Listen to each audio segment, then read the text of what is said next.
It was a Thursday evening when I found myself pulling into the Walmart parking lot, a place I usually avoided at all costs. But I had no choice.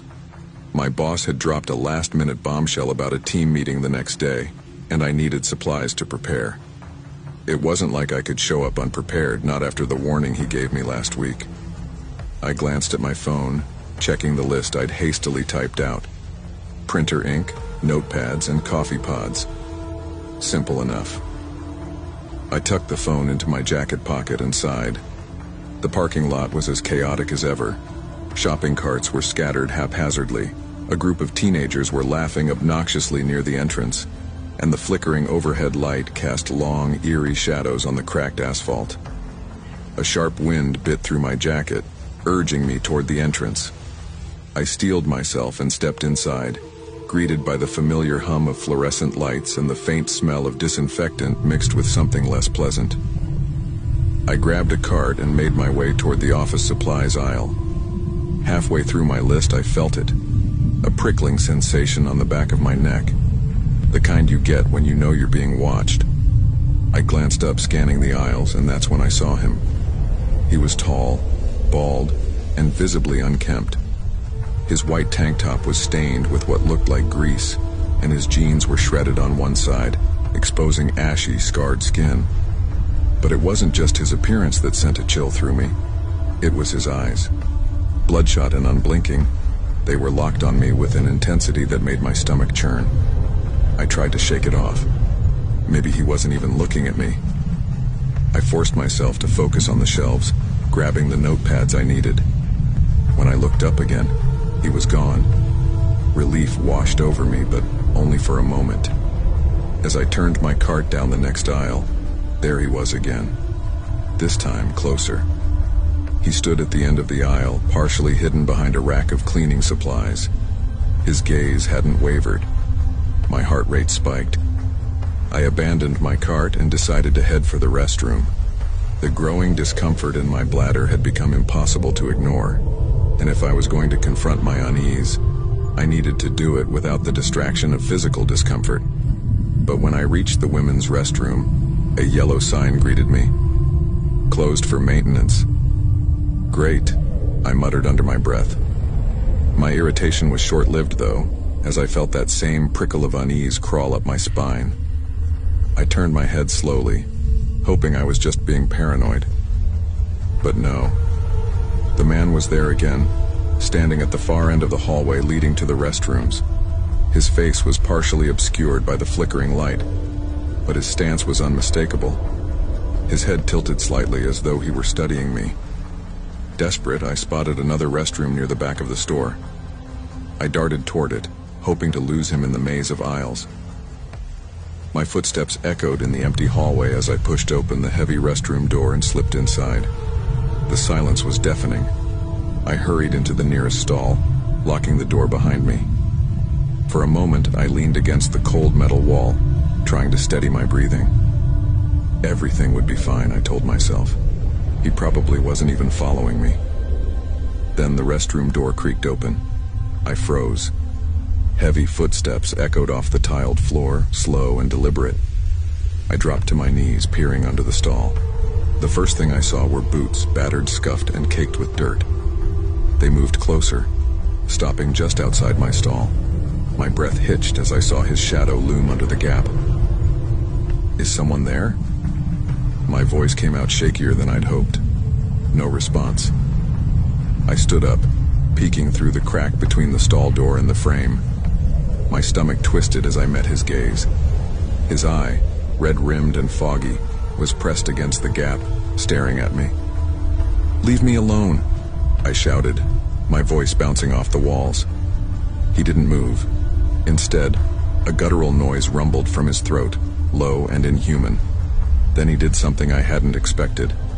He slammed his head against the stall door. The sound reverberated through the restroom, each impact louder than the last. I stumbled back, clutching my chest as panic took hold. "Ma'am, is everything all right?" A man's voice cut through the chaos. I heard the restroom door swing open and realized a Walmart employee had come to check on me. "There's a man in here," I cried out, my voice trembling. He's... The employee's footsteps grew closer. "Sir, you need to leave. This is the women's restroom." The man didn't respond. Instead, he let out another guttural growl before slamming his head against the door one final time. The impact was so forceful that the metal door rattled. The employee cursed under his breath. "Hey, get out of here." Within moments, more footsteps entered the restroom, 2 more employees, judging by their voices. Together, they managed to pull the man away from the stall. It took everything I had not to collapse as I heard them wrestle him out of the restroom. He screamed incoherently, thrashing like a wild animal. When the police arrived, they found a small bag of powder in his pocket. One of the officers mentioned something about synthetic drugs, the kind that made people lose control. I didn't stick around.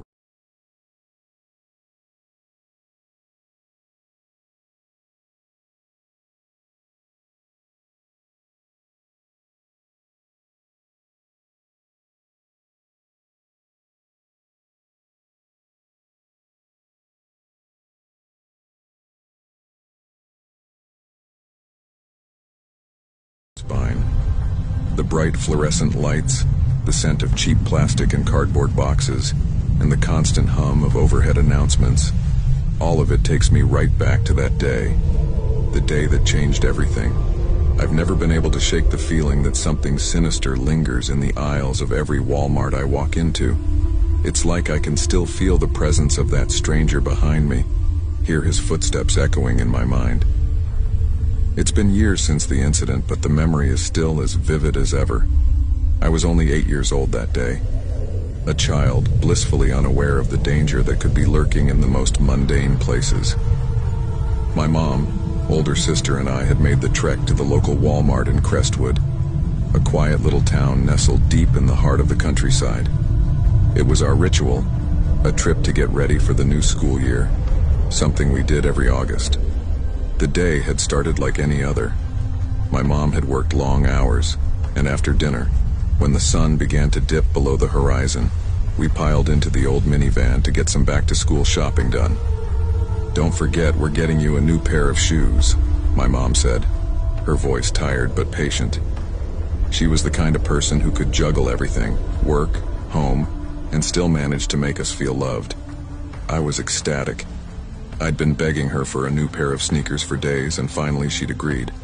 After all, I'd behaved myself at dinner, and she promised I could wear them right out of the store.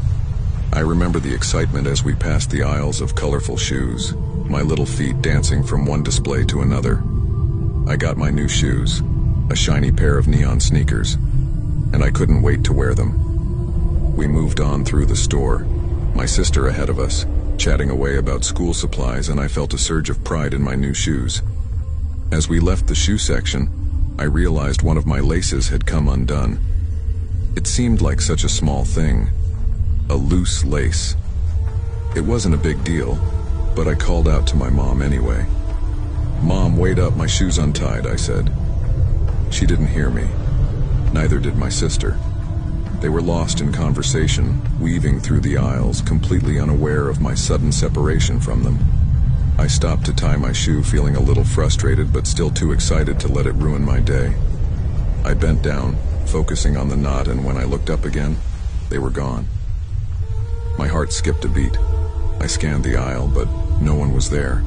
The familiar sight of the shoe section now felt foreign, as though the walls had suddenly closed in on me. I called out again, but my voice was swallowed by the noise of distant carts and the overhead announcements. I took a step forward, ready to catch up, but then it happened. I felt it. A presence. Something. Someone. Behind me. Before I could turn around, a hand gripped my shoulder, strong and unyielding. It was so tight, so cold, that I couldn't move. My body stiffened, panic crawling up my spine as I twisted my head to look up. His face was shadowed by the brim of a baseball cap pulled low over his eyes. He was tall, his gray hoodie sagging loosely around his frame. A scruffy beard shadowed his jawline, and the eerie, unsettling smile on his face was not one of kindness. He didn't look like he was in a hurry. He looked calm. Too calm. My breath caught in my throat. I knew something was wrong. This wasn't someone I knew. This wasn't a family friend, or an uncle, or anyone I'd seen before, and it definitely wasn't a joke. Before I could scream, he jerked me backward, lifting me off the ground as if I weighed nothing. I kicked, I punched, my small fists landing weakly against his chest. I screamed, loud, desperate cries for help. But the man's grip didn't loosen. He didn't flinch. Instead, he just turned toward the exit, walking at a steady pace as though nothing out of the ordinary was happening. "Sorry, he's a bit fussy today," the man said, his voice strangely calm. "Just tired and hungry." His words were so casual, so soothing, as if he were talking to a child who was throwing a tantrum, not to a terrified 8-year-old being dragged away against their will. I glanced around, hoping someone would see what was happening, but the store was full of people moving around like nothing was wrong. They looked away, continuing their shopping as if this was an everyday occurrence. Not one person stopped to ask what was going on. My heart pounded. Panic surged through me. Was this it? Was this really happening? I kept struggling, trying to scream again, but my voice was weak. It felt like everything around me was growing quieter, the store's loud noise fading as if I were in some strange, isolated bubble. The closer we got to the exit, the more hopeless I felt. I was beginning to lose strength and my kicks became slower, more desperate. I glanced over my shoulder and saw a family, a mom and dad with 2 young kids passing by. Something in me sparked. I opened my mouth and let out one final, desperate scream. "Help me, please." For a moment, it was like time stopped. The mother's eyes locked on mine and her face twisted in confusion. She pointed, her voice sharp. "What's going on here?" The man seemed to hesitate. His grip loosened just enough for me to break free. I didn't waste a second. I bolted. I ran straight to the family, my heart pounding in my chest. The father immediately stepped in front of me, shielding me from the stranger. The man who had been holding me turned, but before he could react, the father was already chasing after him. The man was fast, vanishing into the crowd, but not fast enough.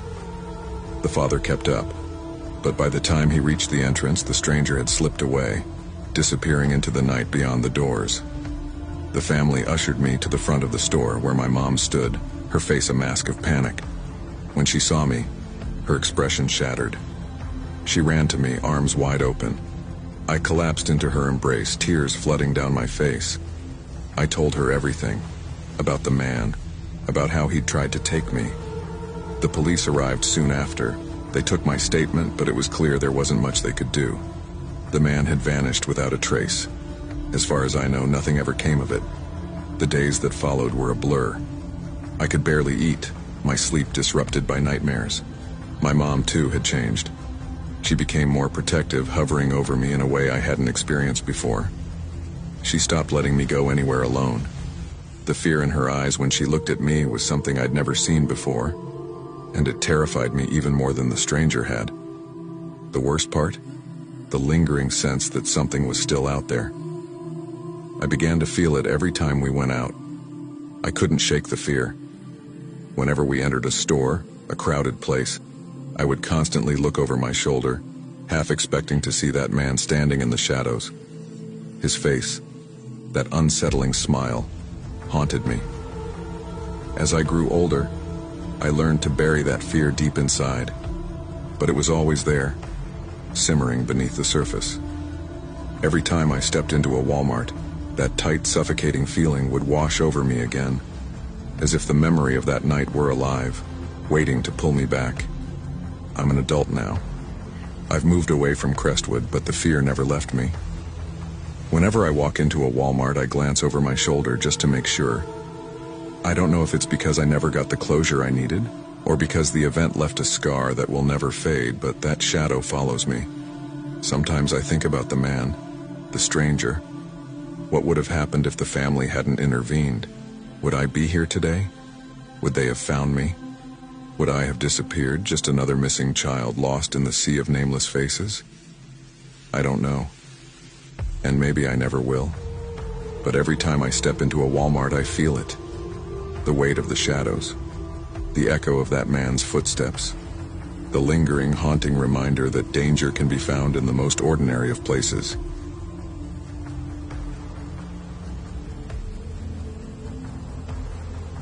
It was a typical late afternoon at Walmart, the kind of shift I always dreaded. The fluorescent lights buzzed overhead, and the air smelled faintly of stale popcorn and cleaning supplies. I wasn't in the best of moods. Pregnancy hormones didn't exactly make it easier to deal with the tired, impatient shoppers, but I was making it through. The due date was creeping up fast, and I just needed a few more shifts to make it through until maternity leave. I was pushing my cart through the aisles, heading toward the baby section to pick up a few things I had forgotten the last time I came in. My hand rested on my stomach as I navigated past the rows of shelves, trying to ignore the dull aches in my lower back. The place was crowded, but nothing out of the ordinary. Just another busy day. But as I passed the electronics aisle, something caught my eye.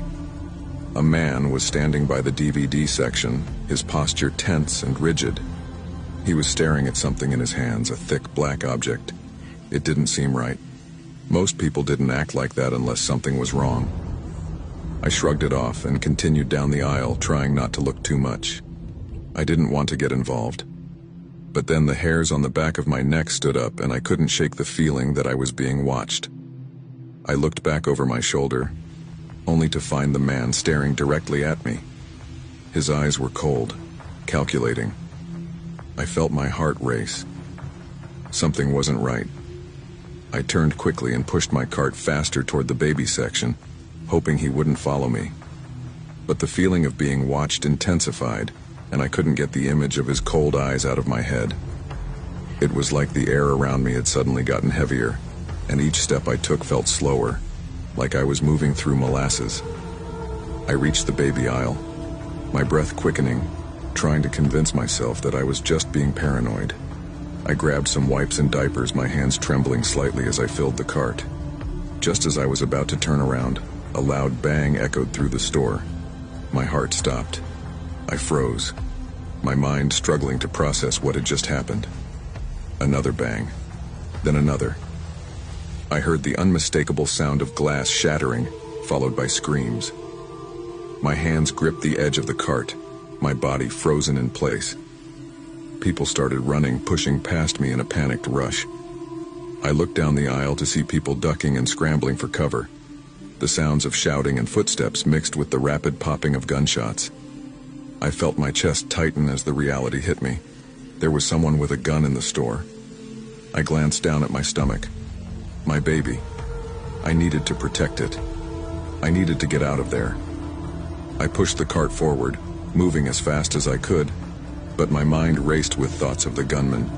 Was he close? Was he coming for me? I turned the corner, but before I could make it any further, I heard a voice. "Hey!" It was a woman's voice, frantic. She was clutching her child and looking over her shoulder, her eyes wide with fear.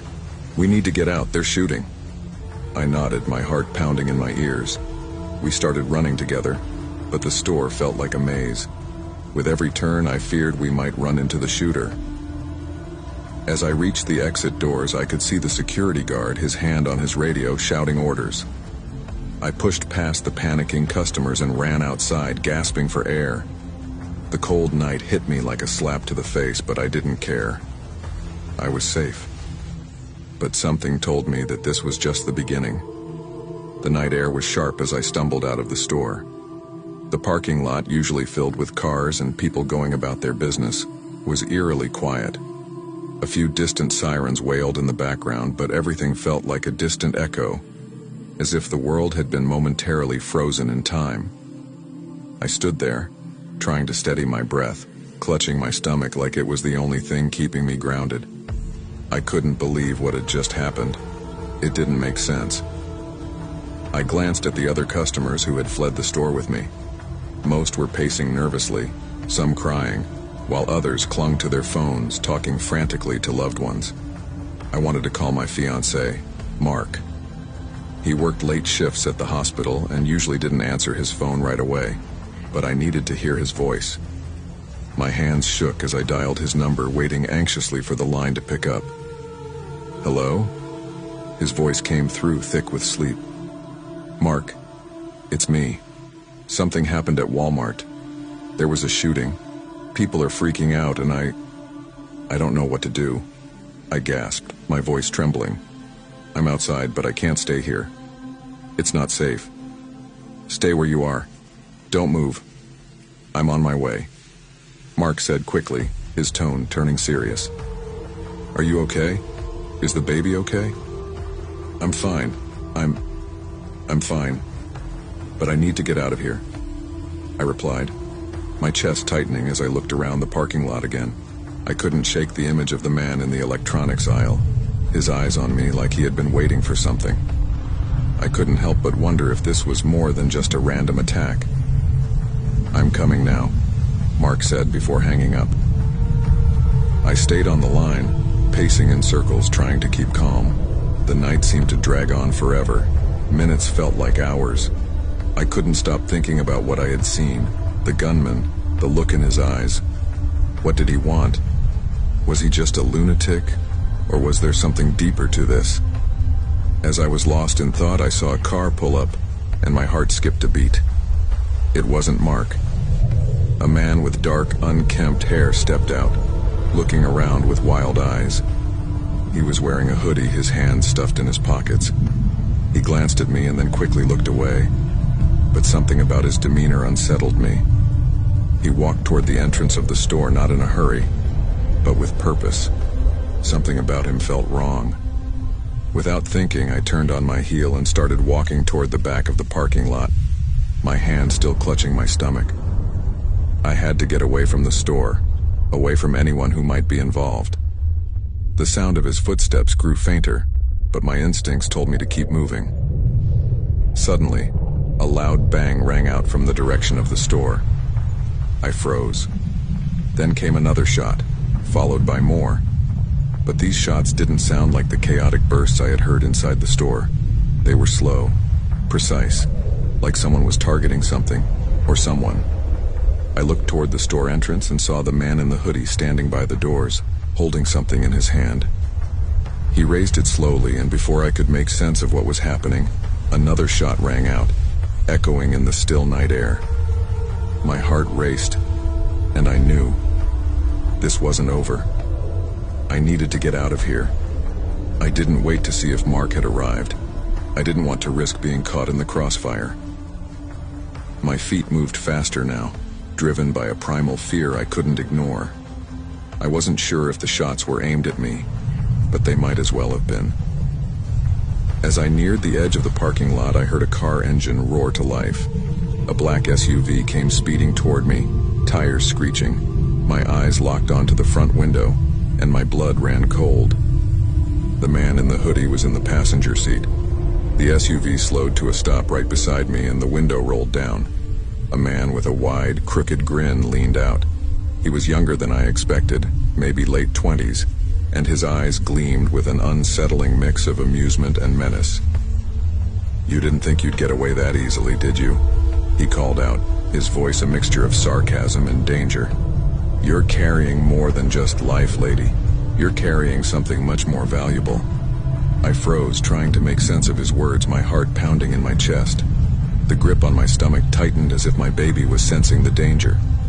Before I could react, the man in the driver's seat slammed on the gas pedal and the car shot forward, narrowly missing me.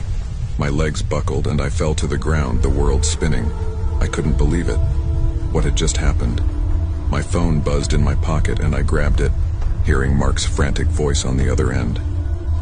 "Are you okay?" he asked, his voice panicked. "I'm here, where are you?" I'm fine," I gasped, struggling to sit up. But there was a guy, a man in the parking lot, and I looked around again. The SUV had disappeared. "Get to the car now, I'm pulling up," Mark said firmly. "I'm not leaving you there." I stood shakily, my hands still pressed to my stomach. Every part of me screamed to get away, but the truth was, I was already involved in something much bigger than I could have imagined. Whoever those men were, they weren't just random shooters. They had been waiting for me, and they had made it clear I was their target. I rushed to the car as quickly as my pregnant body would allow, my mind racing. The events of the night were spiraling out of control, and I felt like I was trapped in a nightmare. Mark's voice still crackled through the phone, but I couldn't focus on it. The only thing that mattered was getting into that car and away from the chaos. The moment I saw Mark's headlights pierce the darkness, a wave of relief washed over me.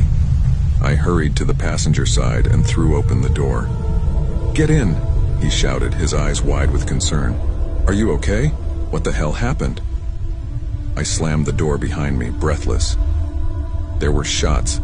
Someone was shooting inside the store, and then this guy. He was after me. I don't know who he was, but... Mark slammed his foot on the accelerator, the car speeding away from the parking lot. I turned my head and glanced over my shoulder, half expecting the black SUV to come barreling after us. But the streets were eerily quiet. "Who were they?" Mark asked, glancing over at me. "Did you see their faces? What do they want from you?" I shook my head, my stomach twisting in fear. "I don't know, but it's not just a random shooting. They were waiting for me. They said I was carrying something valuable." Mark's expression tightened, his grip on the wheel tightening. That's insane." Suddenly, the ringing of my phone cut through the tension, vibrating harshly in my hand. I froze, looking at the screen. It was an unknown number, but something told me I had to pick it up. "Hello?" I said cautiously. There was a long pause on the other end. Then, in a low, menacing voice, a man spoke. "You thought you got away, didn't you? You're not safe, lady. You'll never be safe until we get what we want." The line went dead. My hand shook as I lowered the phone, my mind racing. "They're still out there," I whispered, the weight of their words pressing down on me. Mark glanced at me quickly. "Who was that? What did they mean?" "I don't know." My voice was hollow. "But they're after me. They're after my baby, and whatever else they think I'm carrying." Mark's jaw clenched, his eyes scanning the road. "We need to go to the police. This is getting out of hand." I nodded, but part of me knew it wouldn't matter. Whoever these people were, they were connected to something bigger, something dangerous, and I wasn't sure we could outrun it. We drove in silence for what felt like hours, heading toward the nearest police station. But just as we approached the intersection near the station, I saw it, the black SUV. It was parked at the corner, its headlights off, waiting in the dark. Mark's eyes flickered to the rearview mirror. Shit. They're following us. My heart slammed against my chest. We were trapped.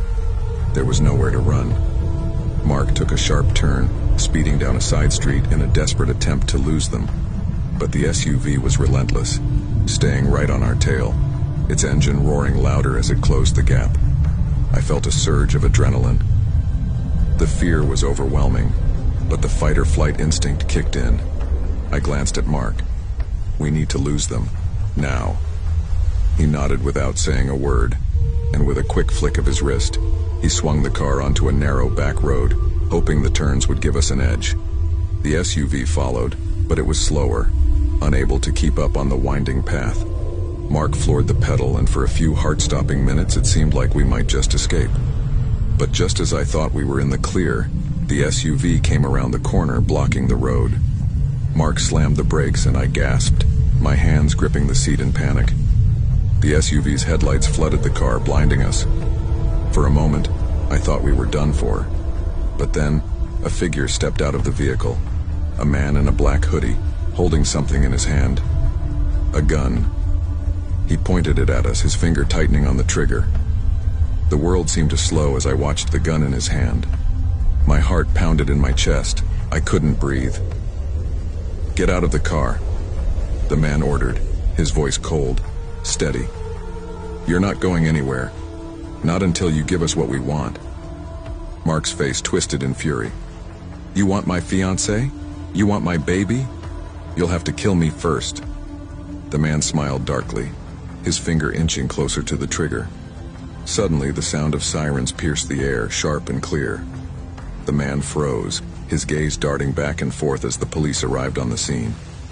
The SUV doors flung open, and several officers with guns drawn rushed toward the car. The man hesitated, then raised his weapon. "Drop the gun," one of the officers shouted, their voice cutting through the tension. The man's grip tightened, but before he could pull the trigger, a shot rang out from behind him. He collapsed to the ground and the gun clattered away, sliding across the gravel. "Stay down," the officer shouted as they closed in on him. I breathed a shaky sigh of relief, my body sagging against the seat. The fear that had gripped me just moments ago slowly began to ease, but I knew the nightmare wasn't over. Not yet. Mark looked at me, his face pale but determined. "We're safe. We're okay." But I couldn't shake the feeling that this was just the beginning. Whoever these people were, they weren't going to stop. They'd come after me, after my baby, and there was no telling what else they would do to get what they wanted. The police finally handcuffed the man and began questioning him. But all I could think about was what the future held. I wasn't just carrying life anymore. I was carrying something more, something they were willing to kill for. And I had no idea how much farther I'd have to run to keep my baby safe.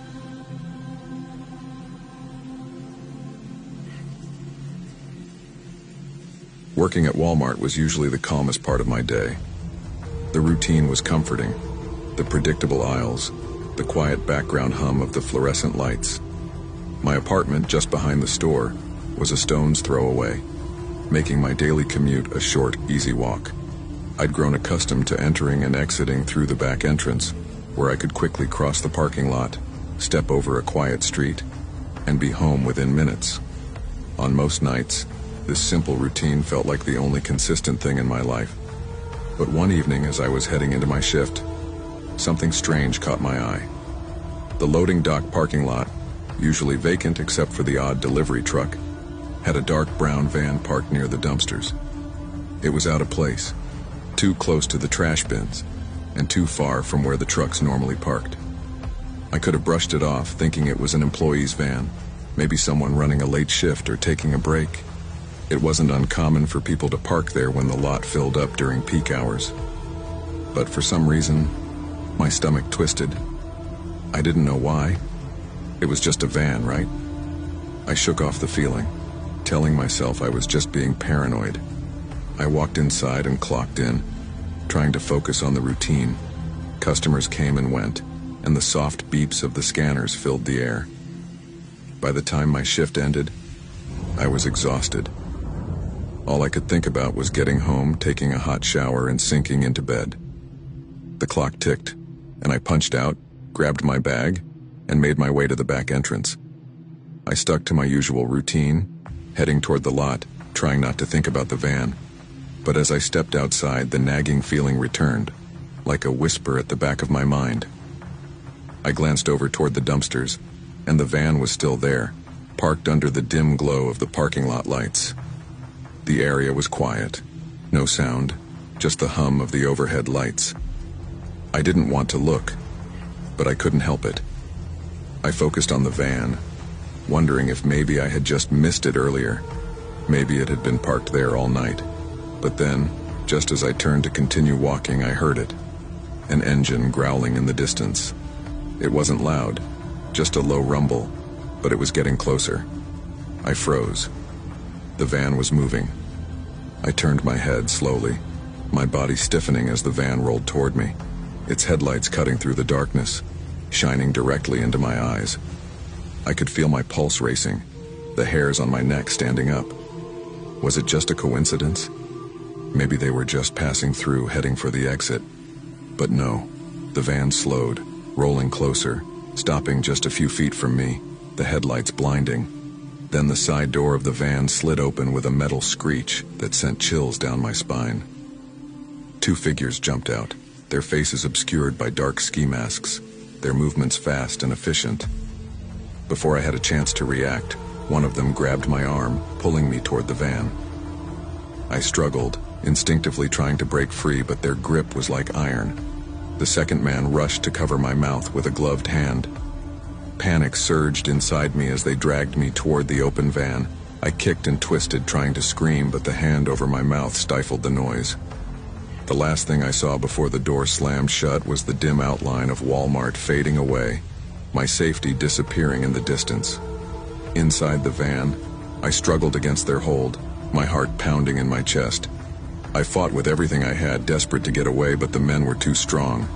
Then, without warning, I was slammed in the face with a brutal blow. My vision blurred, and I blinked rapidly, trying to regain focus. When I looked up, my eyes met the cold, unyielding barrel of a gun, the metal gleaming faintly in the van's dim light. My stomach churned. I tried to speak, but no words came out. I was too terrified, too paralyzed by the situation. They spoke to each other in hushed tones, their voices calm, almost casual, an eerie contrast to the terror that gripped me. The language sounded like Portuguese, but I couldn't be sure. The van jolted as it sped away, and I slid helplessly across the floor with each turn. My mind raced, but my body was too weak from the shock to act. The world seemed to spin as I tried to make sense of what was happening, but there was no making sense of it. I was being kidnapped, taken away by two masked strangers, and I had no idea why. Then, just as my mind began to give in to despair, I saw something, a faint glimmer of hope in the chaos. There was no seat behind me, just an empty space, and right there, within reach, was the handle to the rear hatch. My heart skipped a beat. Could this be my chance? I glanced back at my captors, making sure they were distracted. They were still talking, oblivious to my movements. My hands trembled as I reached for the handle. My fingers closed around it, cold and slick with sweat. I took a deep breath, praying they wouldn't notice, and with one swift motion I pulled the handle.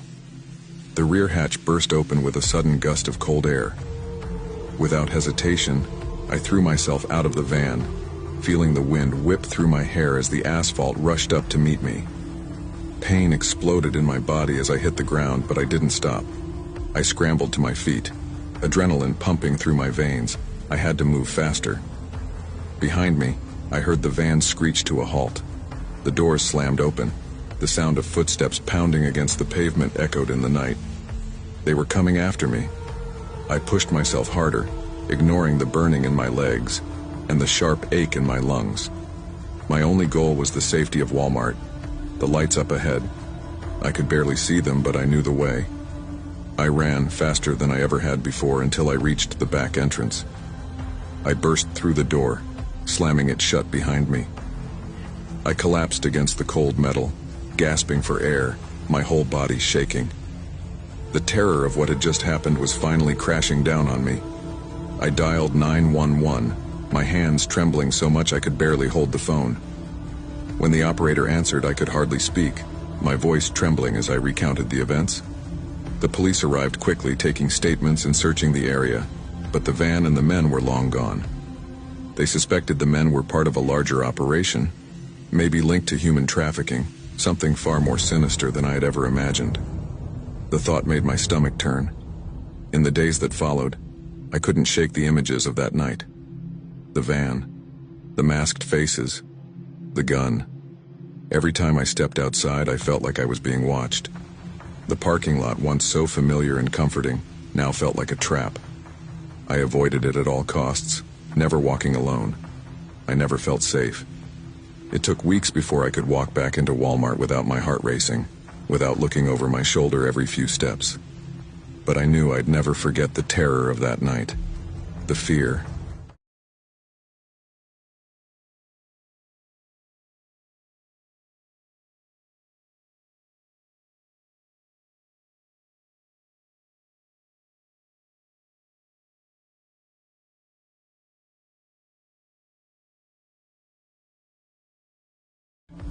This time, though, I wasn't there to work, but to grab some groceries and hair dye, hoping to relax and treat myself over the weekend. I parked my car under the familiar, dimly lit streetlight in the middle of the lot and felt a strange chill as I exited, but I brushed it off. My experience months ago had left me understandably on edge, yet I reassured myself that tonight was just an ordinary shopping trip. The store was quiet, with only a handful of people wandering the aisles.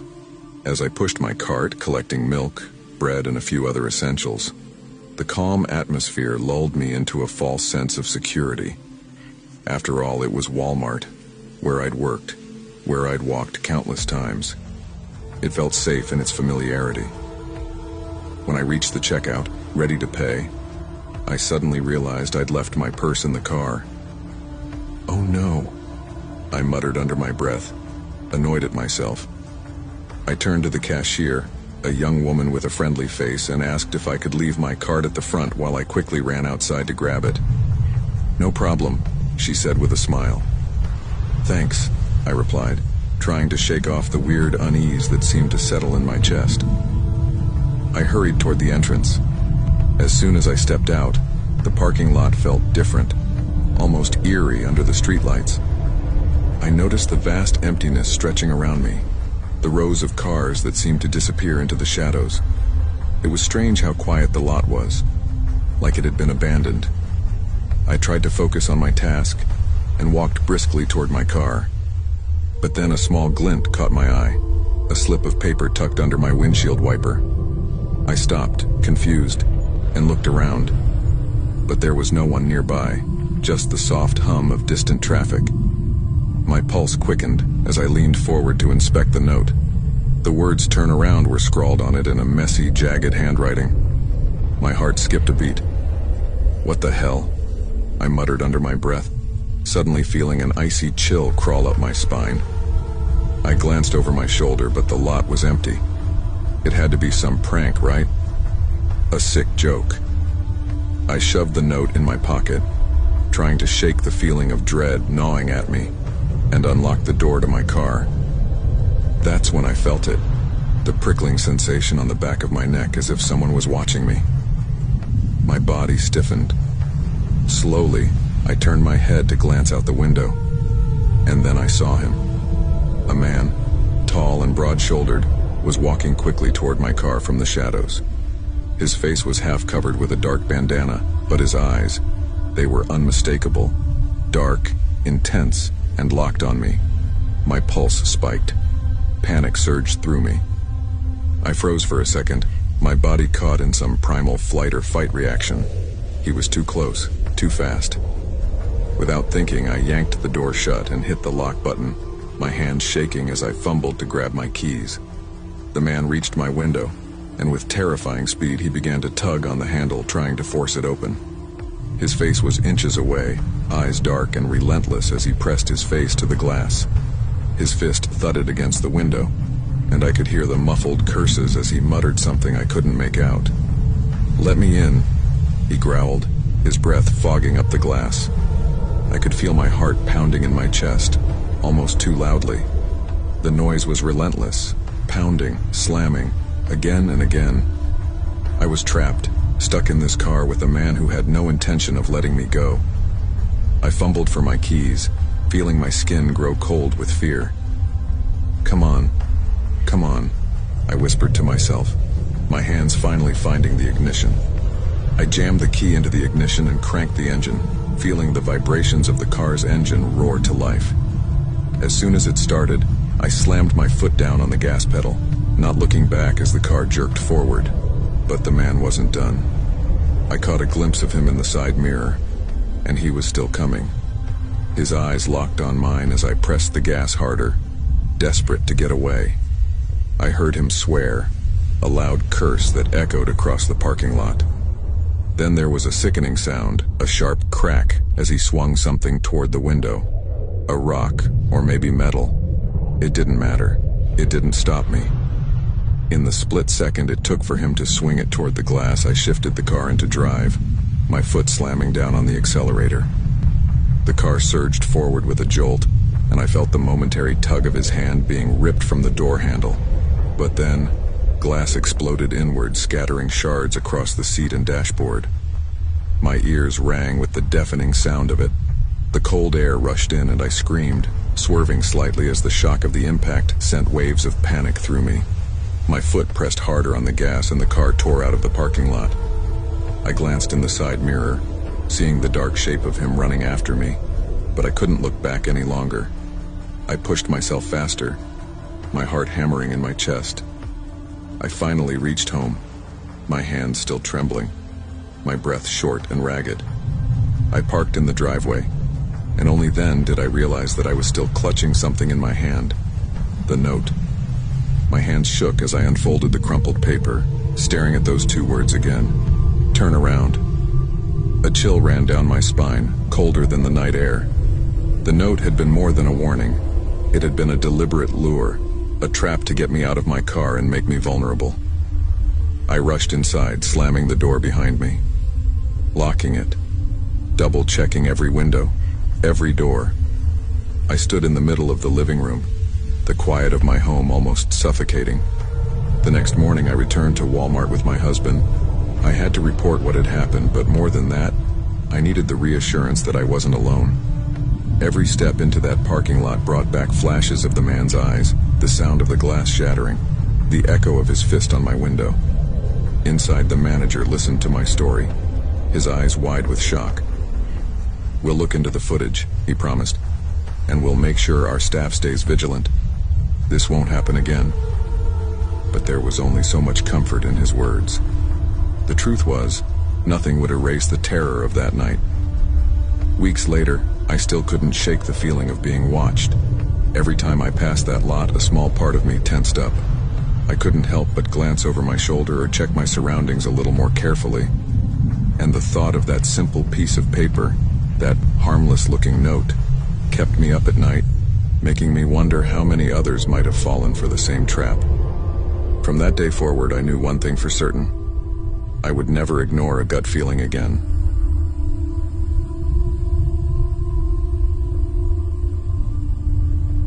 I'd been working at Walmart for a few months when I first noticed Mark. He wasn't the type to blend into the background. No, he stuck out in a way that made you uneasy without fully understanding why. Quiet, maybe even a little strange, Mark always seemed to be lurking just at the edges of every conversation. His eyes never quite meeting yours, but always watching, always waiting. At first, I brushed it off. Some people are just odd, right? It wasn't until a week later, when he started asking if I needed a ride home, that I felt a small knot of unease twist in my stomach. "Need a lift?" he'd ask every shift, his voice almost too calm, his offer too eager. I always said no, but it didn't stop him from asking again and again. "It's no trouble," he'd repeat, as if it were some kind of routine he couldn't break.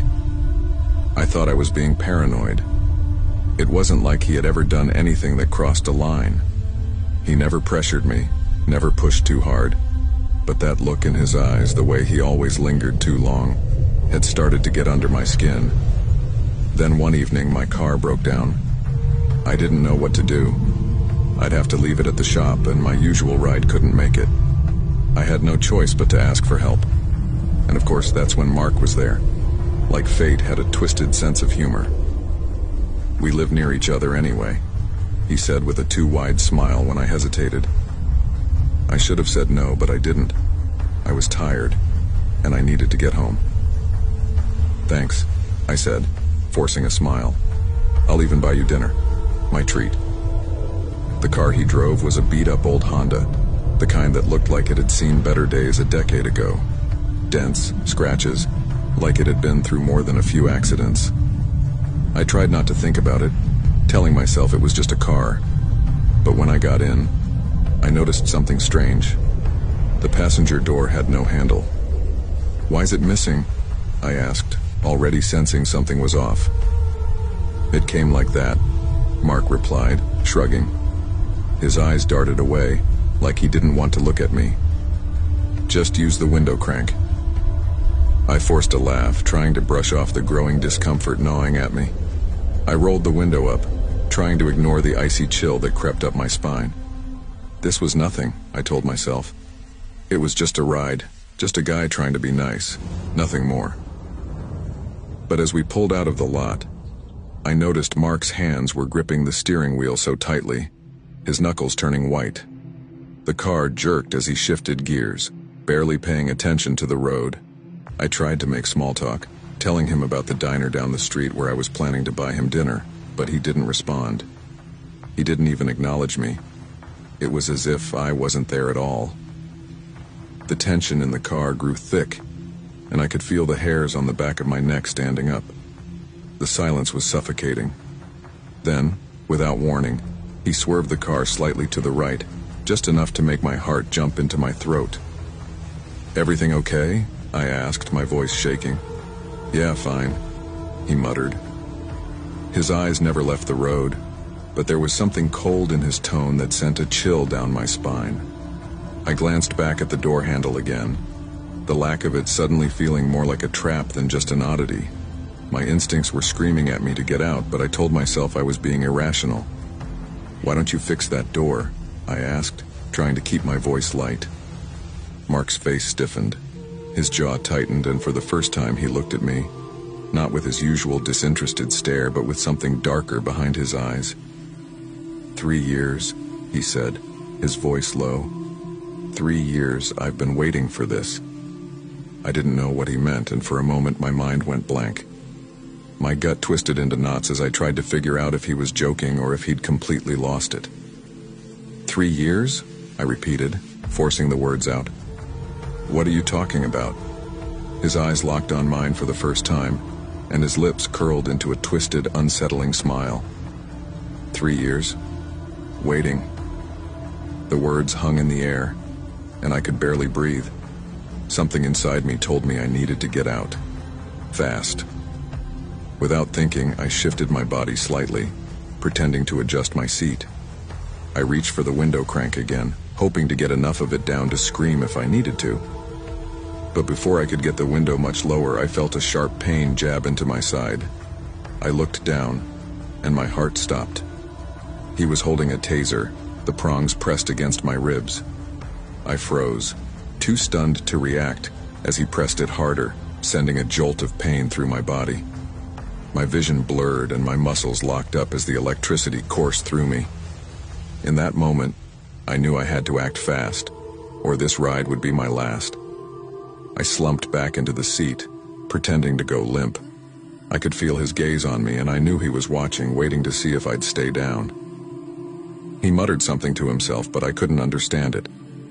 The only thing I could think about was how I was going to get out of this car alive. When his attention drifted back to the road, I acted. My hand shot to the steering wheel, and I yanked it hard to the left. The car swerved, hitting the guardrail with a deafening crash. Mark screamed, his grip on the wheel momentarily lost. I didn't waste a second. I shoved the door open. His door was still locked, but mine had finally given way, and scrambled over him, kicking him away in my panic. I pushed myself out of the car, stumbling onto the dark road, my heart pounding in my chest. In the distance, headlights appeared, and I waved frantically, praying they would stop. The first car sped past, but the second slowed.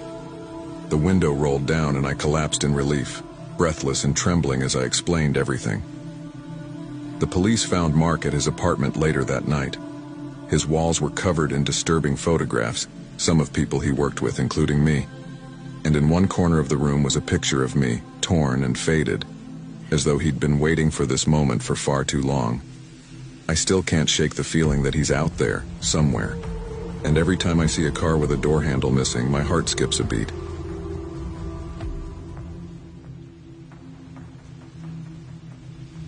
The clock was ticking down to midnight. A slow Friday night shift at the Walmart in suburban Atlanta. The kind of night you knew would drag on with little to keep you busy. I was just another cashier, clocking in my hours, hoping to make it through without anything crazy happening. But this night felt different from the start. The air was thick, heavy, and something about the way the fluorescent lights buzzed above me felt off. The store had that eerie quiet, the kind where every footstep echoed too loud, too sharp. Then he walked in. He didn't look like much at first. Mid-40s, scruffy beard, worn jacket. But something about the way he moved, the way his eyes darted around like he was constantly on edge, it set me on high alert. His gaze flitted around the aisles, never lingering on one thing for too long, always calculating, always watching. He passed my register a couple of times, acting like he was browsing, but I could see him clearly now, moving toward the back corner, eyeing the security cameras. There was something predatory in his steps. He wasn't looking for anything in particular, just waiting for the right moment.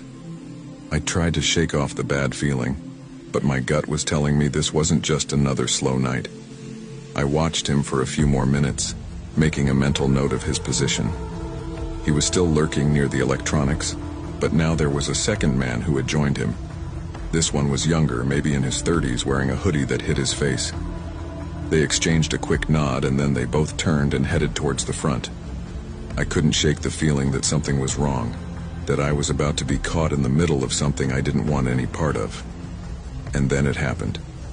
The first man, the scruffy one, walked up to my register. He wasn't carrying much, just a bottle of water, a pack of gum, and a cheap watch. But his body language was all wrong. He was standing too close, his eyes scanning the store behind me, constantly shifting. I forced myself to stay calm, keeping my face neutral. "Everything all right?" I asked, trying to sound casual as I rang up his items. "Yeah," he muttered, not looking at me, just staring at the door like he was expecting someone. "That'll be $7.93, I said, pushing the total across the counter. He pulled out a crumpled $10 bill and handed it to me, his hands shaking. I glanced down at the money, then back up at him. His eyes locked on mine for the first time. There was something cold in them, something dark.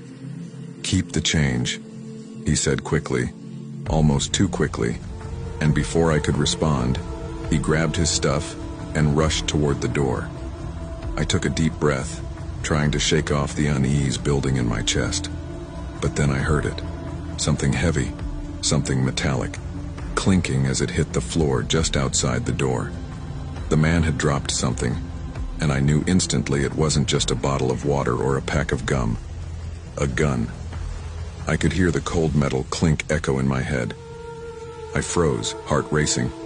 But before I could react, the door swung open again.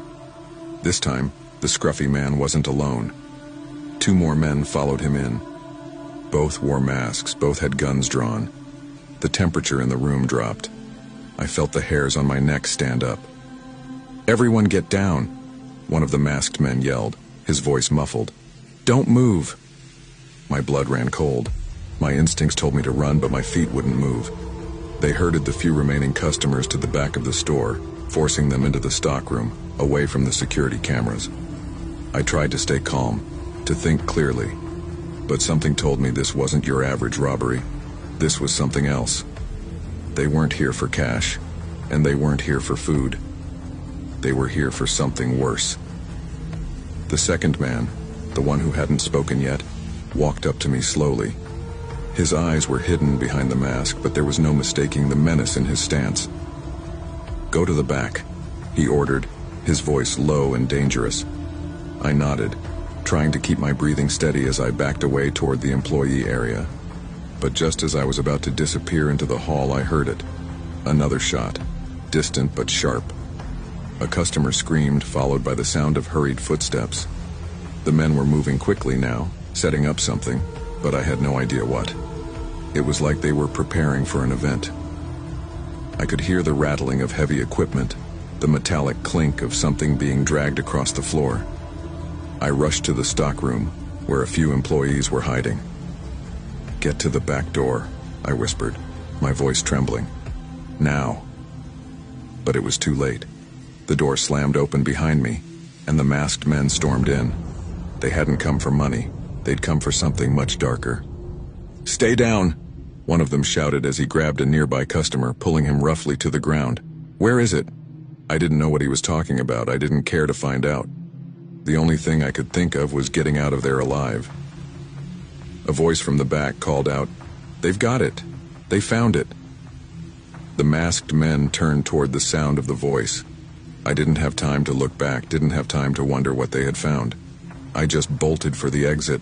The final transaction had been made, and whatever had gone down in the back was far beyond anything I wanted to be a part of.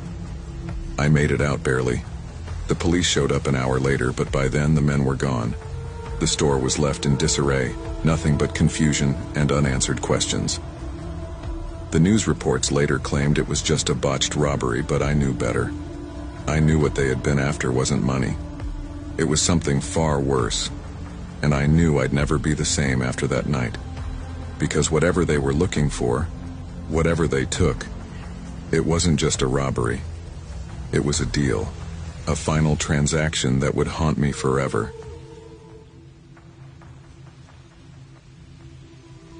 The fluorescent lights flickered above me as I dragged my tired feet through the aisles. It was 11:30 p.m. and I was working the graveyard shift at Walmart, restocking cleaning supplies. I'd been working here for over 3 months, and I was starting to feel the toll of the late hours. The store was eerily quiet, almost too quiet. Only a few scattered customers roamed, barely noticeable in the wide, empty aisles.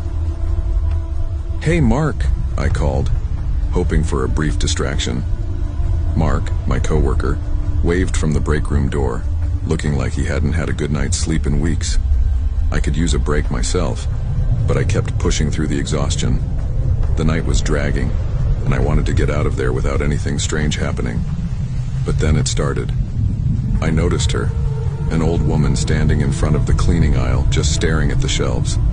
I'd seen her before, always late at night, always wandering the aisles when no one else was around. But tonight was different. She wasn't just browsing.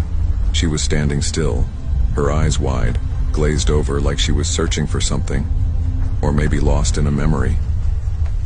"Can I help you with anything?" I asked, trying to be polite and get her moving. I wasn't in the mood for any odd encounters. Her head snapped to me with a jolt, and for a second I thought maybe she hadn't heard me. But when our eyes met, there was something wrong. Her eyes weren't just blank, they were empty, like there was nothing behind them. It felt like I wasn't looking at a person anymore. She didn't speak, just stood there, staring. I felt a chill run through me. "Okay," I muttered, stepping back slowly, trying not to show my unease. But the moment I turned, I heard the unmistakable sound of shuffling footsteps. I glanced over my shoulder. She was gone. One moment she was standing there, and the next she had disappeared. I rubbed my eyes, blaming exhaustion. Maybe I was seeing things, but deep down, I knew it didn't sit right with me. I moved on, trying to focus on my task, but the store felt wrong. The silence was heavier now, as if the walls were closing in. A glance at my phone read 1 a.m. Just me and Mark now. I turned the corner of the aisle and found him leaning against the stockroom door. "You saw her, didn't you?" he asked, his voice a low whisper. I froze, staring at him in confusion. "Who?" "The old woman," Mark continued, glancing around like he was afraid someone might hear. "She's been coming in for months, but she's not just a customer, she's different. People vanish when she's around. Employees, customers. They don't leave, they just disappear." His voice dropped to a near whisper. "I know it sounds crazy, but you have to believe me. It's not just her. There's something here, something dark." I shook my head, half doubting him, but the way his face had gone pale, the fear in his eyes, it made me second-guess myself. "No way, man. This is just a store. It's nothing, people are just weird, that's all." But as I moved back into the aisles, the store's atmosphere started to shift. The lights flickered and strange noises, footsteps that weren't mine, echoed through the empty aisles. The silence felt like it was pressing in on me. That's when I saw her again. I was passing the home goods aisle when I saw her reflection in the mirror. She was staring at herself, her eyes wide, almost frantic. But something was wrong. The reflection was twisted. Her face was contorted with fear, her hands pressed against the glass, as if she were trying to break free from something. I blinked. Twice. But when I looked back, she was gone. Again. Panic gripped me. I couldn't ignore it anymore. I knew something wasn't right, but I couldn't make sense of it. My heart was racing, my thoughts jumbled. I needed to find Mark again. I found him in the stockroom, pacing nervously. "I saw her," I blurted out. "Her reflection. It wasn't her. Something was wrong with it. What the hell is going on?" Mark didn't look surprised, he just nodded slowly.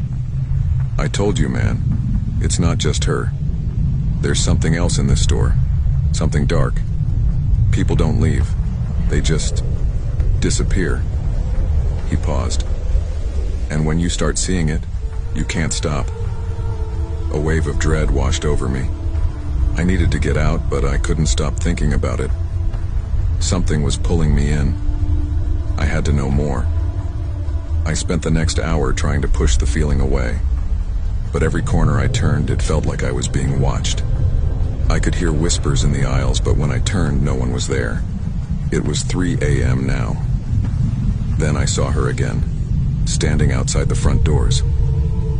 I froze, my breath caught in my throat. This time her eyes were different, frantic, desperate. She looked like she was trying to escape something, but she couldn't. I stepped outside cautiously, pushing the door open just a crack.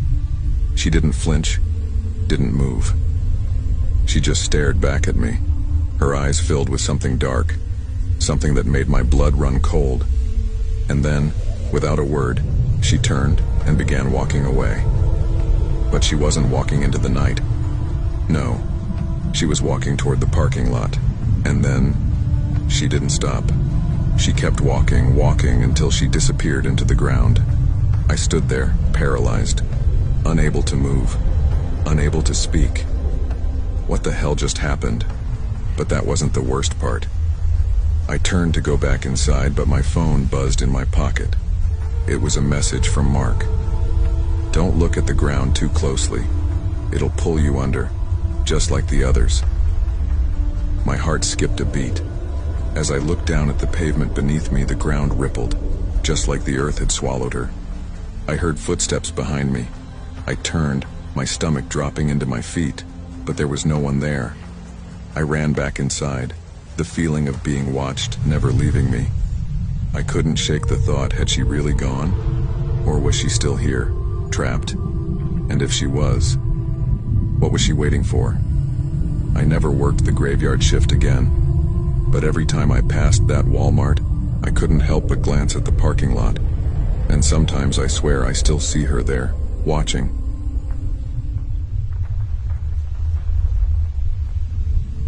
I was exhausted. My back ached, and my feet felt like they were made of lead. 7 months pregnant, I'd been working the night shift at Walmart for over a year now, trying to save enough for the baby and make it through this stage of my life. The quiet of the store should have been comforting, but tonight it felt eerie. I, Nina, stood behind the register, scanning items for the few tired customers who barely seemed to notice me. I hated working late, especially in this massive store that felt like a cavern of emptiness after midnight. The overhead lights flickered, casting long shadows that seemed to stretch on forever, and I couldn't shake the feeling that I wasn't alone. Then I saw him. A man, early 30s, dressed in dark clothes with a hood pulled low over his face. He lingered near the aisles, moving slowly, as if he were waiting for something. At first I didn't think much of it, but my gut twisted. Something about him felt wrong. My eyes kept drifting back to him, and every time he was looking right at me. The store was almost empty now. Only a few stragglers wandered the aisles.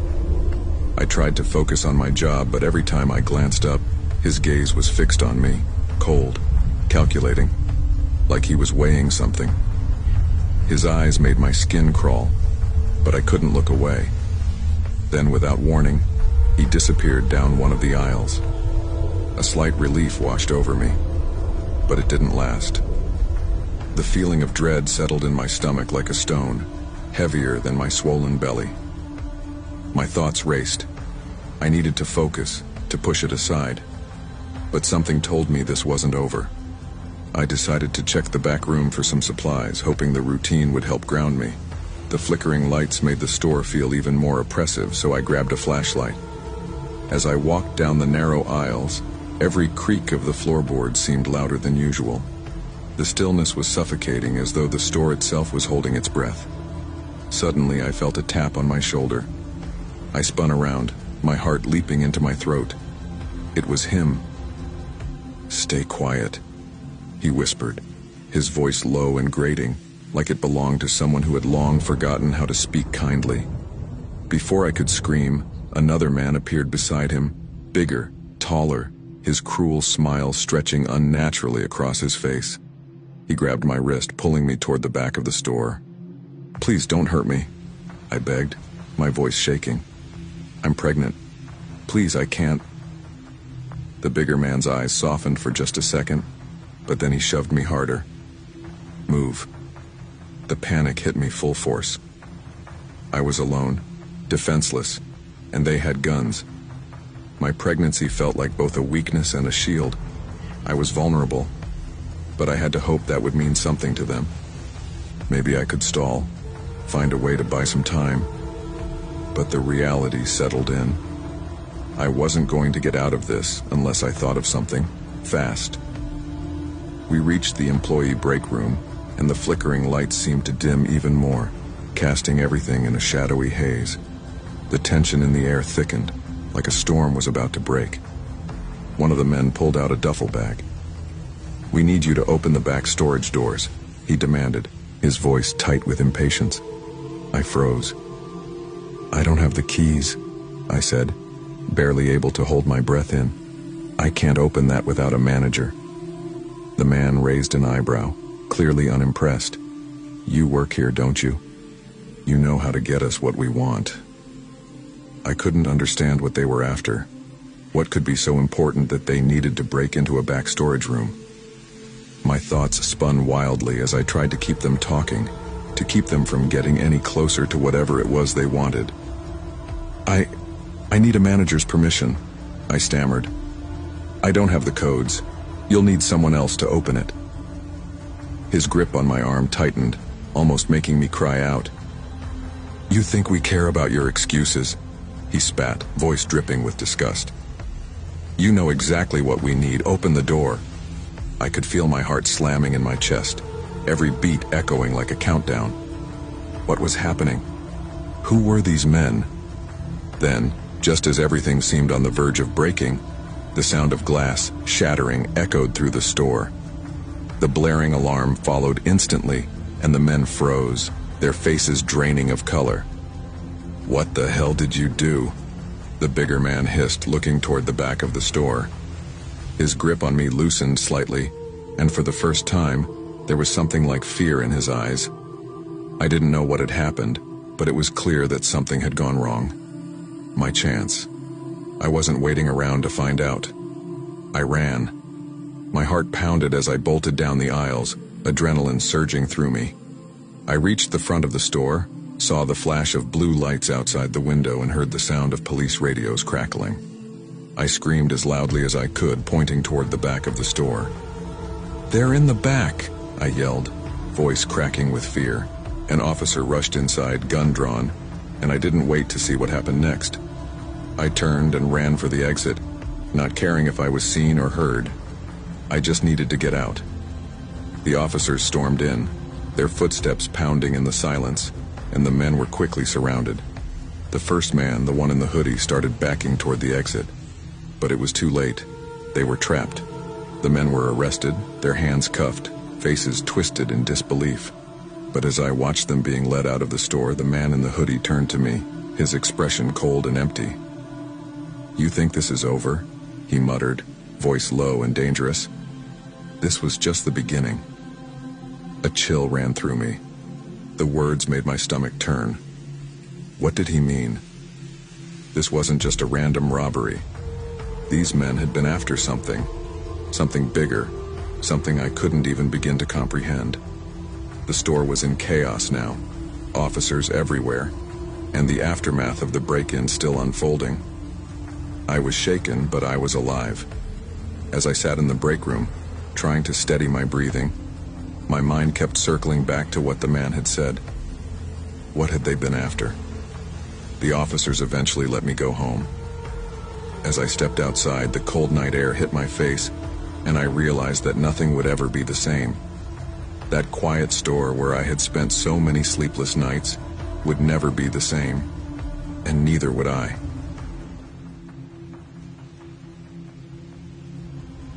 Walmart at night had a strange kind of stillness. It wasn't peaceful, far from it. The fluorescent lights buzzed overhead, casting an eerie, pale glow over the aisles, and the occasional beeping of the self-checkout machines added to the artificial hum. But after working here for 3 years, I'd grown used to it. That Tuesday night in Phoenix, Arizona, though, had a different vibe. The air felt heavier, like the calm before a storm. It was nearing midnight, the usual dead zone.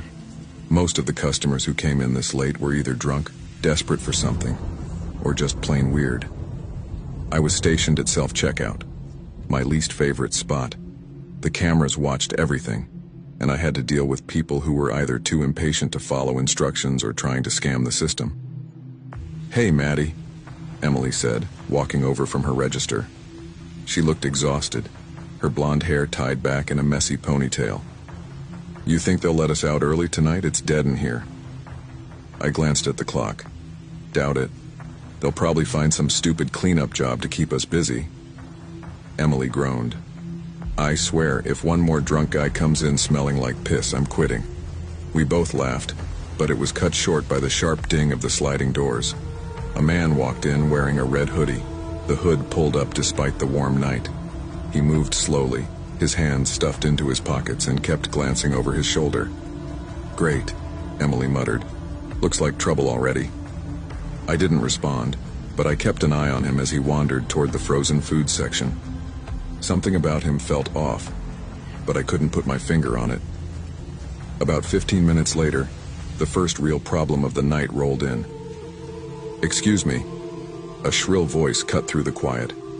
I turned to see a woman, maybe in her late 40s, standing at one of the self-checkout stations. Her cart was overflowing with junk food, toilet paper, and cleaning supplies. She jabbed at the screen, her face flushed with irritation. "This damn machine isn't working," she barked. I forced a smile and walked over. "What seems to be the issue?" "It keeps saying item not recognized. I'm scanning it right." I looked at the screen. Sure enough, the machine was throwing an error. "Let me fix that for you." She stepped aside with a huff, muttering under her breath. "Figures. This place is useless." I scanned the barcode manually, and the machine finally cooperated. "Thanks for your patience," I said, handing her the receipt. "Yeah, whatever," she snapped, grabbing her bags and storming out. As I walked back to my station, I noticed the guy in the red hoodie again. He was now near the electronics section, pacing back and forth. His hands were still in his pockets, and he kept glancing toward the front of the store. "Emily," I whispered, leaning toward her register. "You see that guy in the hoodie?" She looked up from her phone and followed my gaze. "Yeah. What's his deal?"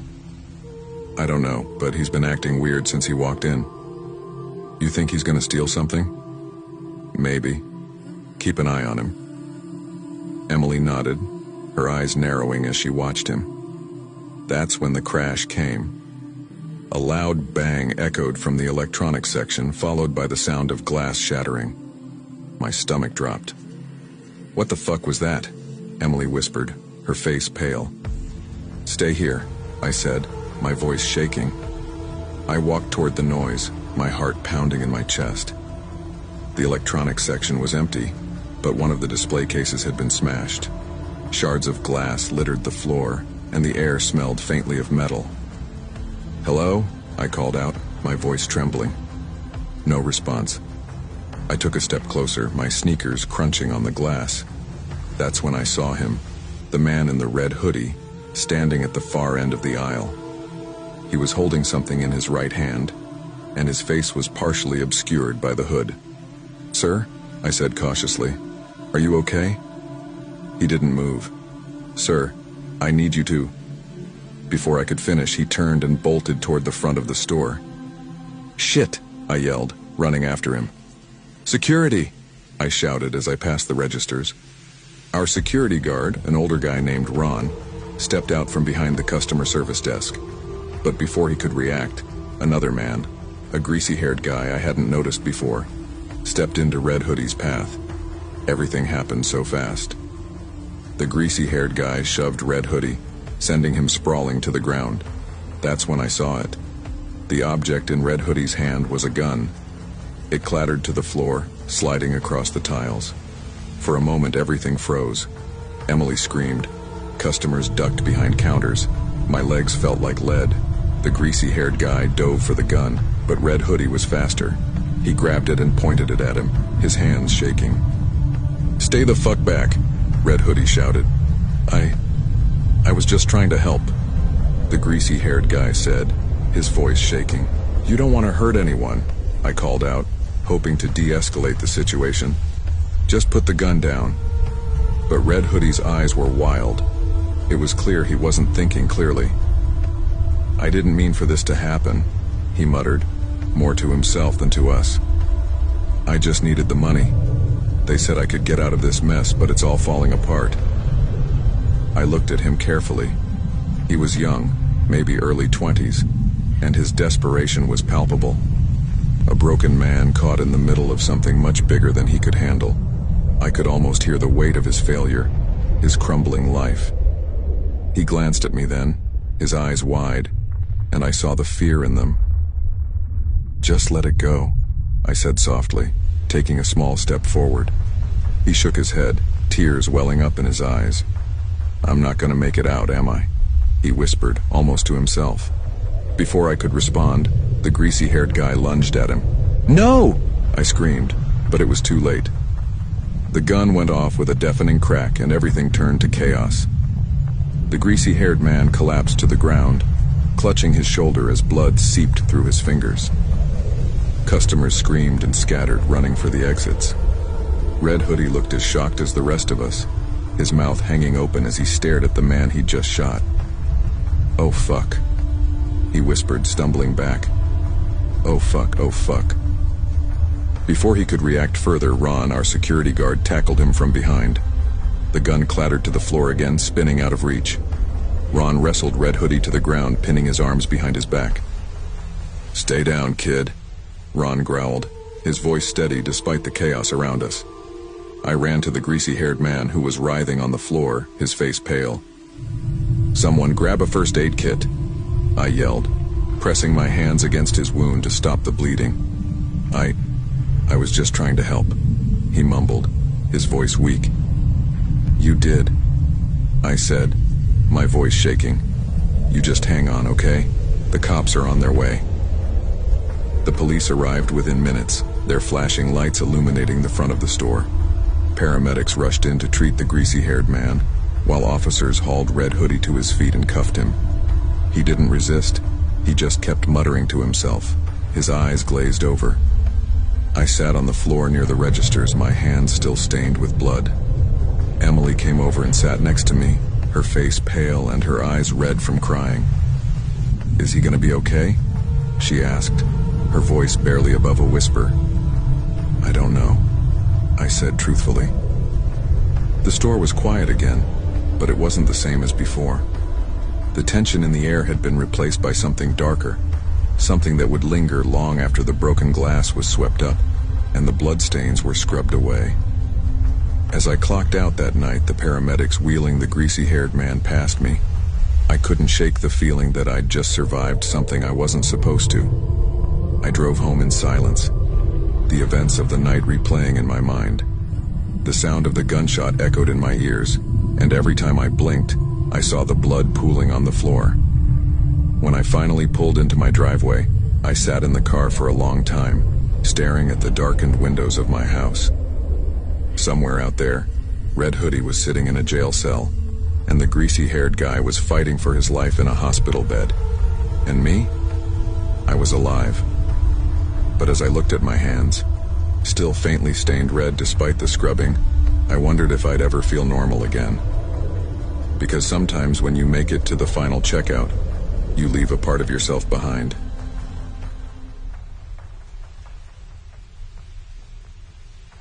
Lena wasn't the type to get rattled easily. Working the night shift at Walmart had its own rhythm. Quiet, monotonous, just the way she liked it. She'd grown used to the cold glow of fluorescent lights, the hum of the air conditioning, and the gentle squeak of her cart as she moved down empty aisles. But tonight felt different. It started when she found the cart. Just an empty shopping cart, left abandoned in the middle of the aisle. She was about to push it to the front when she noticed something odd. The cart wasn't the usual kind. This one had a peculiar, worn look.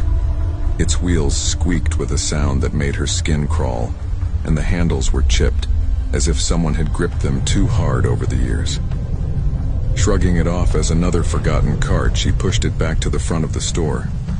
But when she turned the corner to stock the next aisle, there it was again, sitting right in front of the shelves, as if it had never moved at all.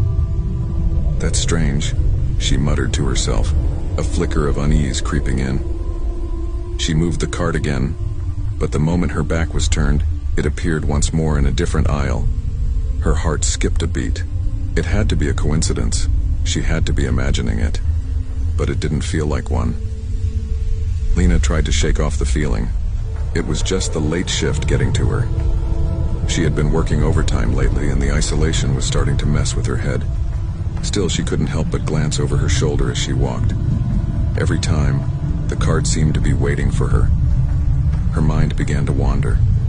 She thought about the old stories she'd heard about this Walmart. It wasn't an old building by any means, but there were rumors. Some said that a worker had died here years ago, Greg. Lena had never really believed in the ghost stories, but she couldn't help thinking about him tonight. They said it was an accident. He was found dead in the back storage room, but there were whispers. People said his death wasn't so accidental. Some even claimed that he'd been pushed. Lena brushed the thoughts aside. "It's just a story," she told herself. But then the lights flickered. Once, twice. The air grew colder. She was getting paranoid. She knew it. But when the cart appeared yet again, this time, right in the middle of the aisle where she had just been, Lena's heartbeat quickened. This wasn't normal. "Okay, I'm done," she whispered under her breath, though she wasn't sure if she was speaking to herself or to whatever presence had been following her. It was almost as if the store itself was alive, watching, waiting. "Lena, you all right?" The voice cut through the tension. It was Linda, the night supervisor. Her calm demeanor contrasted sharply with the palpable fear hanging in the air. Lena nodded, though her voice faltered. "Yeah, just a little tired, I guess." Linda didn't seem convinced. She stepped closer, eyeing the cart. Her gaze darkened, and for the first time Lena saw something in her eyes. Something familiar, almost a recognition. "You're seeing it too, aren't you?" Linda asked softly, her voice tinged with fear. Lena's breath caught in her throat. "What do you mean?" Linda glanced around the store as if to make sure no one was listening. "You think this place is just a normal Walmart, don't you?" she said, her tone almost bitter. "But it's not. There's a history here. A man, Greg, he worked here, died here. But it wasn't an accident, Lena." Lena frowned, confused. "What are you talking about?" Linda leaned in closer, her voice now barely a whisper. "He was pushed. They found him in the back stockroom, lifeless, but that's not all. Some people say he's still here, that his spirit is tied to something unfinished. And that cart, it's connected to him." Lena shook her head. "I don't believe in that kind of stuff." But as the words left her mouth, she heard it, the faint sound of breathing. Slow, steady, but growing louder. She spun around, but no one was there. "I told you," Linda said quietly. "You're not the first to see it. That cart appears when the store is empty, when the quiet sets in. It's a reminder that Greg never left. He's here, watching us, waiting for something to be finished. And that cart, well, it's his way of telling us." Lena stood frozen, the weight of Linda's words pressing down on her. The lights flickered again, this time the air growing unbearably cold. Lena could feel her breath visible in the air, though the temperature hadn't dropped. She had to get out. But the moment she turned to walk away, the cart appeared again, right in front of her, as if it had always been there. "Finish it." The whisper came again. It wasn't Linda. It wasn't anyone. It was the cart, and it was Greg's voice, distant and urgent. Lena's heart hammered in her chest. She couldn't take it anymore. She couldn't just walk away. The tension in the air was suffocating, the whispers louder now. "Finish it." What did it mean? "Lena, don't..." Linda started, but Lena didn't hear her. She was already walking toward the cart. She couldn't stop herself. The cart stood still, waiting, silent. Then, With a force that felt like the world collapsing, everything went black. The door to the store slammed shut behind her and the cart disappeared. Just like that. When Lena finally returned the next day for her shift, the cart was gone. The store was quiet. It felt almost too normal. But the air was still heavy, thick with the same oppressive feeling from the night before. And when Lena passed the aisle where the cart had been, she couldn't shake the feeling that it was waiting for her again. Finish it. The next night, Lena returned to work, her heart heavy with the weight of what had happened. The store was quieter than usual, the fluorescent lights buzzing faintly above her. She walked to the front where the registers were empty and then stopped dead in her tracks.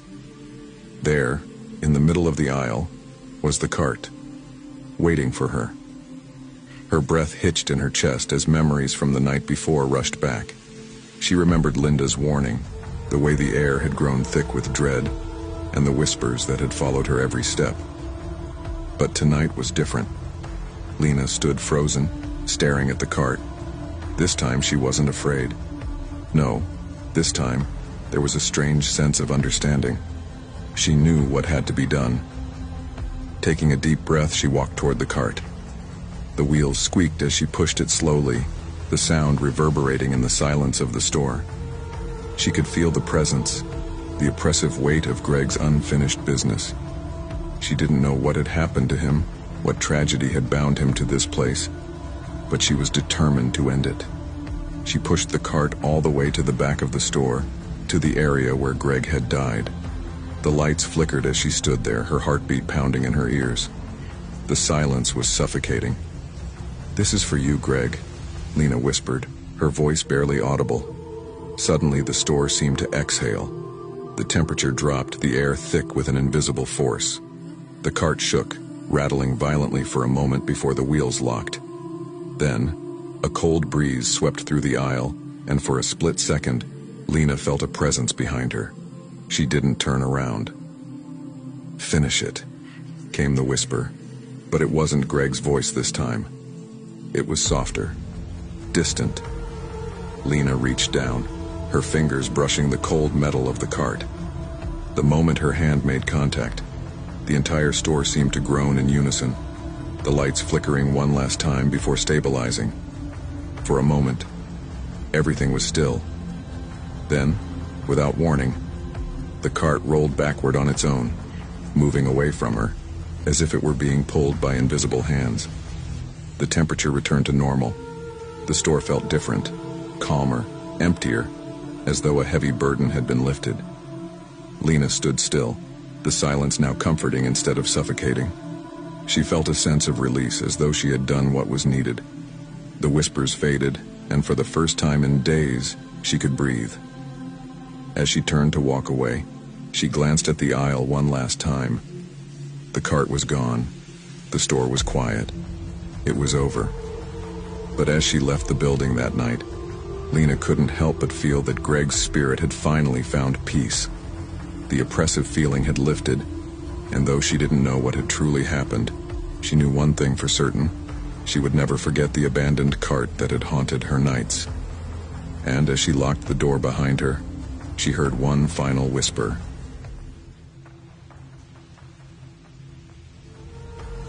The fluorescent lights hummed above, flickering intermittently in the quiet, sterile aisles of Walmart. It was late, far past midnight, and the store felt like a hollow shell. Only a few souls roamed the aisles, mostly workers stocking shelves or tired shoppers who had no place else to be. I was one of those workers, clocked in for the graveyard shift. The paycheck was decent, but the loneliness of it all was starting to get to me. The radio blared the same damn pop song again, looping endlessly like a broken record. I hated it. I'd heard that song 1,000 times, but tonight it felt different. Tonight, it felt like a cruel reminder that time had no meaning here. That's when he walked in. At first, I barely noticed him, just another late-night shopper. He had that scruffy, out-of-place look, like someone who had been up for days. A dirt-streaked baseball cap pulled low over his eyes, a heavy coat that probably hadn't seen a wash in weeks, and the kind of boots that screamed, "I'm not here to shop." He didn't grab a cart. He didn't browse. He just walked and walked, over and over, pacing the aisles. I started to feel the hairs on the back of my neck stand up, but I couldn't pinpoint why. I tried to ignore him, kept stocking the shelves with a practiced ease. But it wasn't long before his presence became unbearable. Every time I turned a corner, there he was, lurking in the shadows, pretending to shop, but his eyes never left me. When I caught him watching me, he'd smile, but it wasn't a friendly smile. It was unsettling. A grin that seemed to stretch a little too wide. I tried to dismiss it, maybe it was nothing. But as the night dragged on, the store became emptier. My shift was nearing its end, and I thought maybe I was just overthinking things. But then he did something that made my stomach churn. Out of nowhere, he blew me a kiss. That's when I knew. This wasn't just some random weirdo. This man was dangerous. I called my manager, Tom, as discreetly as I could, but his response did nothing to ease my anxiety. Just keep an eye on him. I'll come out soon. Soon? It felt like an eternity, and the man seemed to grow bolder with every passing minute. He wasn't just following me with his eyes anymore. He was following me, physically. Whenever I turned a corner, he was there, just a few steps behind, always pretending to examine the shelves. But I knew better. I could feel the weight of his gaze like an invisible chain, pulling me closer to something dark. When I checked the clock, I thought I saw a flicker of hope. My shift was nearly over. I grabbed my jacket and walked toward the employee exit, relief flooding over me. But as soon as I stepped outside, it evaporated. There he was, leaning against an old truck, parked just beyond the reach of the flickering streetlights. His eyes glinted in the dim light, his smile even wider than before. A sickening feeling twisted in my gut. "Hey there, sweetheart," he called, his voice dripping with mock sweetness. "Need a ride home? It's late. It's not safe out here." I froze. The calmness in his voice was terrifying. I shook my head, my throat dry, barely able to croak out a response. "I have a ride. I'm good." My legs felt like lead as I turned to walk back inside, but before I could move, a voice cut through the air like a lifeline. Sarah? Claire? My best friend. She had come to pick me up, like she did every night. She was parked across the lot watching us, her eyes locked on the situation. I didn't need to look back at the man to know he was still there, his eyes boring into me. I hurried to the car, my heart thundering in my chest. Claire didn't wait for me to explain. She started the engine and pulled away before I could even close the door. For a brief moment, I thought we were safe. I let out a shaky breath, but just as I glanced into the rearview mirror, my blood went cold. His truck. It was behind us, tucked into the shadows of the road, his headlights dimmed. My heart slammed in my chest. How had he followed us? He couldn't have known where we were going. Claire saw the panic in my face, but there was nothing she could do. She drove faster and I kept glancing back, half expecting to see his headlights growing closer. But the road behind us stayed empty. My nerves were still on edge, but the terror began to fade, replaced by exhaustion. When we reached my place, I hurried inside, still unable to shake the feeling that something was horribly wrong. I turned to wave at Claire, but before I could even close the door, a shadow caught my eye. His truck, parked just down the block, barely visible in the darkness between the trees. How had he gotten here so fast? I locked the door and grabbed my phone, hands shaking uncontrollably as I dialed 911. The officers arrived within minutes, but when they questioned him, he just smiled. He acted like he had every right to be there, like nothing was out of place. The police told him to leave, but I knew the truth. This wasn't over. It was just beginning. The next day I found out that the man had a criminal history, a pattern of stalking women in the dead of night. He'd been banned from Walmart months ago, but it didn't stop him from coming back. The police couldn't do anything. The damage had been done. Every creak of the house, every shadow at the window kept me on edge. I couldn't help but wonder, Was he watching me? Was he still out there? I was terrified to even leave the house, and that night I made a promise to myself. I'd never let my guard down again. Claire would pick me up every night from now on. I would never walk to my car alone, because no matter how many times I looked over my shoulder, no matter how many locks I added to the door, I knew deep down that the man was still out there, watching, waiting, and one day, he'd come for me. The next day I couldn't shake the feeling of being watched. Every rustle outside my window, every sound in the house sent my heart into overdrive. I was constantly looking over my shoulder, checking my phone for messages, wondering if he was out there. But I couldn't keep living like this, paranoid and anxious, letting him control my every thought. So I made a plan. I told Claire what had happened, and we decided to take action. We went to the police together. I gave them everything I knew about the man. The truck, his face, the details of the night he'd followed me. They took it seriously this time, especially after I told them about his history. A few days later, I saw him again. He was standing near the gas station just down the street from my house. But this time something was different. The police were already there, circling around him, keeping their distance, but making it clear that he wasn't going anywhere. He saw me too, his eyes narrowing, his grin flickering for a second. But then, as they cuffed him and led him to the patrol car, he didn't say a word. No smirking, no taunting, just silence. I thought I'd feel relief. Maybe I did, but it was strange. The fear, while muted, was still there, sitting quietly in the back of my mind. But for the first time in days, I could breathe easier. As the car drove away, I stood on my porch, staring after him, knowing that he wouldn't be coming back. At least not anytime soon. But deep down, I knew this.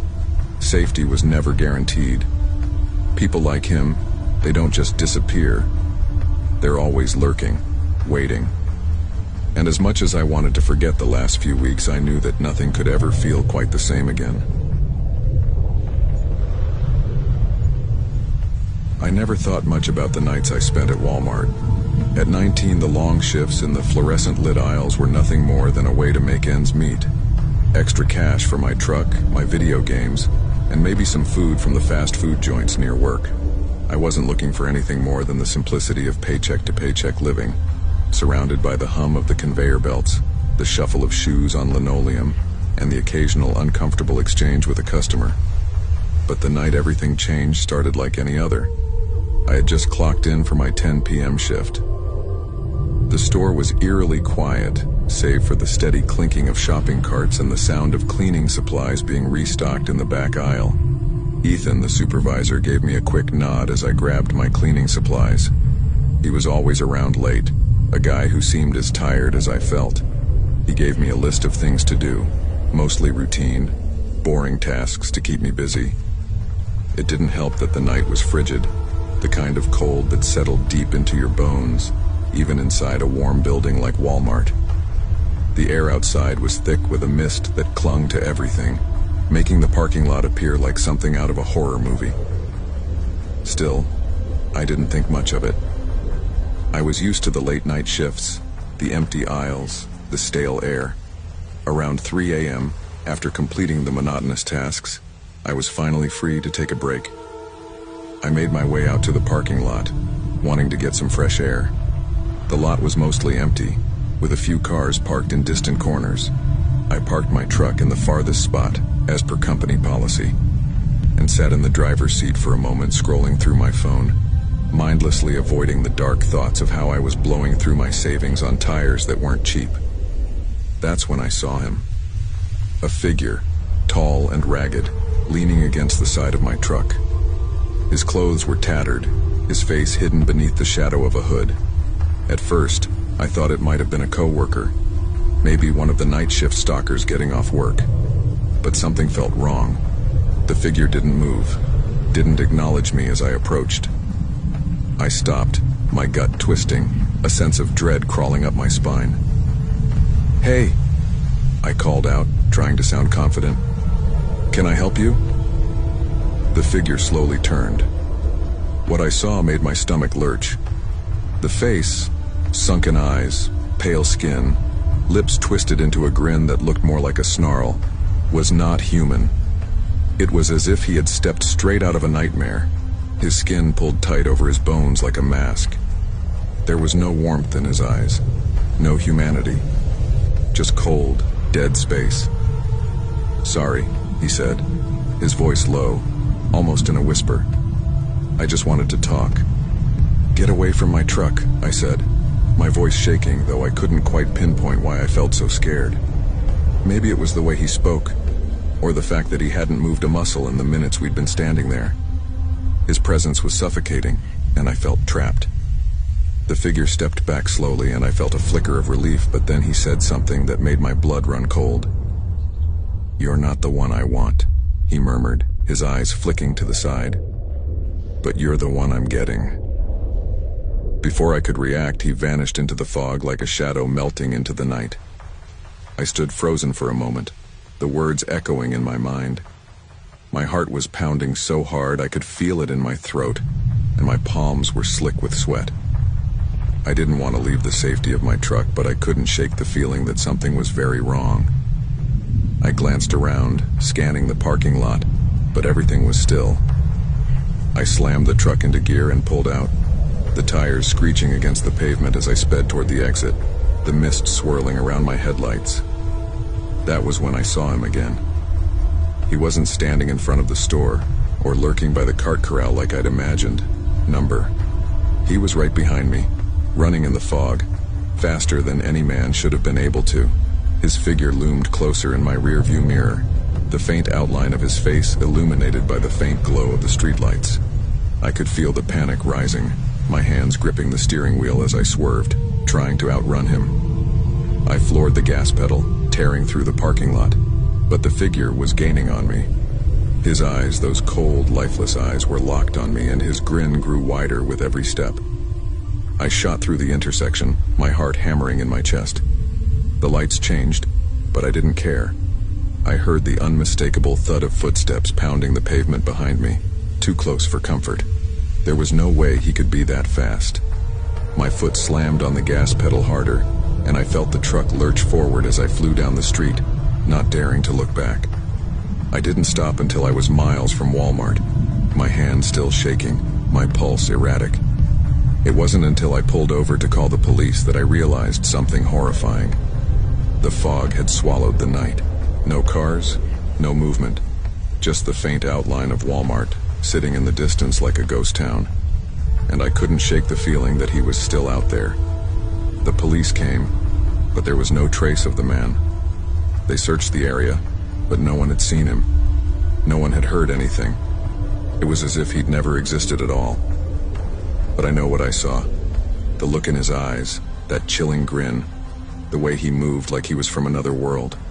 It was real.